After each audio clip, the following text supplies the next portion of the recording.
होगा दरिद्रता का नाश अगर ऐसे करेंगे होलिका दहन। होली का पवित्र पर्व 2 दिन मनाया जाता है। पहले दिन होलिका दहन होता है और दूसरे दिन सभी लोग हर्ष उल्लास से रंग खेलते हैं। होलिका दहन भक्ति की जीत का प्रतीक है और इसे उचित विधि विधान से ही करना चाहिए। शास्त्रों में होलिका दहन की पारंपरिक विधि बताई गई है। मान्यता है कि होलिका दहन विधि पूर्वक करने से सौभाग्य की प्राप्ति होती है, घर कारोबार में सुख समृद्धि का वास होता है। तो आइए जानते हैं कि होलिका दहन कैसे करें। इस वर्ष होलिका दहन 24 मार्च 2024 रविवार को होगा तथा होलिका दहन का शुभ मुहूर्त शाम 6:37 मिनट से लेकर रात्रि 8:56 तक का अर्थात लगभग 2 घंटे 20 मिनट का है। 2. पूजन में सबसे अधिक ध्यान रखने योग्य बात यह है कि नवीन वृक्ष काटकर लकड़ियां एकत्रित न करें, क्योंकि वृक्षों में जीवन होता है और किसी वृक्ष को काटना किसी की हत्या करने के समान ही है। अतः केवल सूखी और धरती पर गिरी हुई लकड़ी का ही प्रयोग करें। 3. होलिका दहन करने से पहले होली की पूजा की जाती है।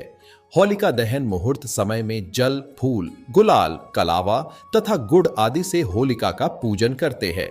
होली की पूजा करने वाले व्यक्ति को पूजा के समय पूर्व या उत्तर दिशा की ओर मुंह करना चाहिए। 4. गोबर के उपलों से बनी 4 मालाएं अलग से घर लाकर रख दी जाती है।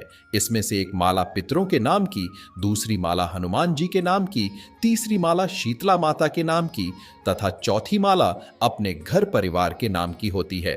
5. सर्वप्रथम कच्चे सूत को होलिका के चारों ओर 7 परिक्रमा करते हुए लपेटा जाता है। फिर लौटे का शुद्ध जल व अन्य पूजन की सभी वस्तुओं जैसे रोली, चावल, गंध, पुष्प, गुड़, साबुत हल्दी, मूंग, बताशे, गुलाल, नारियल, नई फसल के धान्यों जैसे पके चने की बालियां व गेहूं की बालियों को एक एक करके होलिका को समर्पित किया जाता है। 6. फिर गंध तथा पुष्प से पंचोपचार विधि से होलिका का पूजन किया जाता है एवं पूजन के बाद जल से अर्घ्य दिया जाता है। 7. सूर्यास्त के बाद प्रदोष काल में होलिका में अग्नि प्रज्वलित कर दी जाती है। अग्नि प्रज्वलित होते ही इसमें से प्रहलाद सूचक डंडे को बाहर निकाल दिया जाता है तथा होलिका सूचक डंडे को जलने दिया जाता है। अंत में सभी स्त्री पुरुष रोली का टीका लगाते हैं एवं गीत गाते हैं और लोग एक दूसरे को अबीर गुलाल का तिलक करते हैं। 8. होलिका दहन में घर के बच्चे बूढ़े तथा सभी सदस्यों को अवश्य शामिल होना चाहिए। होलिका दहन में चना, मटर, गेहूं की बालियां या कोई भी अन्य नई फसल आदि डालते हुए अग्नि की 7 परिक्रमा करें। आग में सेक कर लाए गए फसल के दानों को खाने से निरोगी रहने की मान्यता भी है। 9.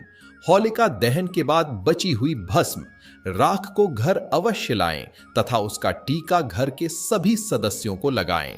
किसी महत्वपूर्ण कार्य में जाते हुए भी इस टीके का प्रयोग करना शुभ होता है।